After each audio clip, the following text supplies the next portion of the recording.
Hey there, so today we have another review, and this is one of the great classics. This is Oskar Blues 1050, now with the black and gold, wonderful, great looking can. Gold top on that as well. This was canned, I want to say 2 months ago? Yeah, that would make the most sense. Yeah, that would make the most sense. And it says, and always with Oskar Blues, they always have fun little notes on there. It says, getting litty with 1050. So, nice stuff. I, by the way, looked this beer up on Oskar Blues' website, and they say this is a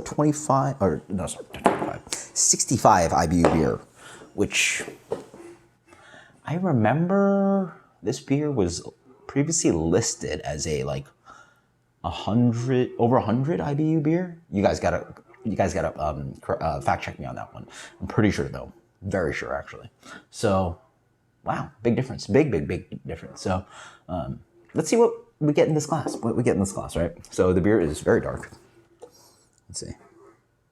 Yeah, pretty much as dark, almost as dark as you get for Imperial Stout. You see a little hair of the dark brown kind of light coming through as you pour it, but that's pitch black. Wonderful deep mocha head on that.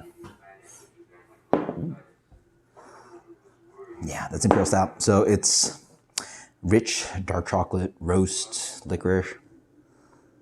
There's also this kind of like meaty umami thing, as if it was like aged or something.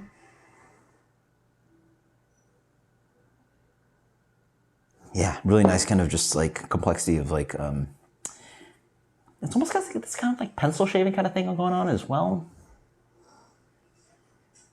But it's mostly just that kind of like rich, dark flavor. So it's like, not only, it's bitter espresso, dark chocolates, but also a little bit of that kind of like seaweedy, umami, kind of like dark flavor as well. Cheers.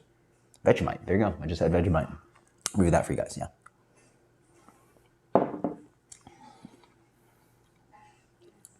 Okay.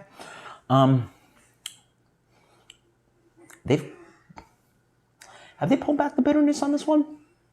I feel maybe, because this beer like really shined like with a little bit of age on it, and I obviously loved it fresh, but I feel it's not as abrasive as it used to be. Like this is nice and fresh, and I feel it was a harder beer to get into back then. But man, this is a good one. Whoa. This is one of the best ones, Imperial Stout wise. So, first up front, it's chewy, thick. It's a really nice kind of just like black flavor to this one. It's like a lot of like dark chocolate, cocoa nib, but espresso. Espresso is the one that I really like, and there's a little bit, there's a good amount of like residual sweetness in the middle. So it's like Turkish coffee. That's the complexity. So it's Turkish coffee because it's not just straight espresso. It's got that fun Turkish coffee flavor to it too, but it has a little bit of sweetness, as if there's like a teaspoon of sugar in your coffee, or your darkest coffee in there as well.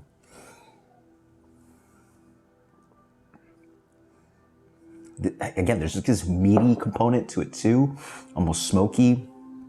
I'm thinking like, again, jerky, Vegemite, seaweed. There's a little bit of this kind of like umami thing that rides on the palate, which really plays fun with all those dark flavors.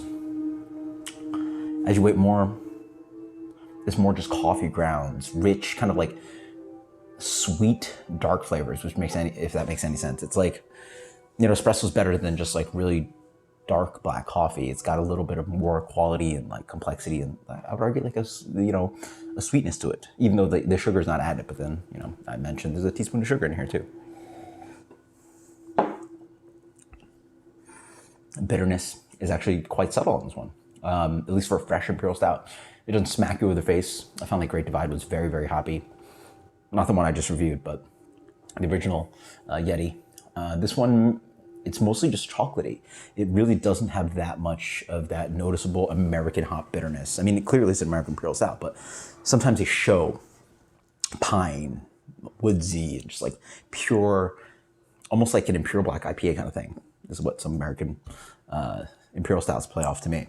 This one is bitter, but it's not very noticeable, nor is it very noticeably hoppy, right? The hops sort of help bitter out the beer, but the roastiness is so bitter.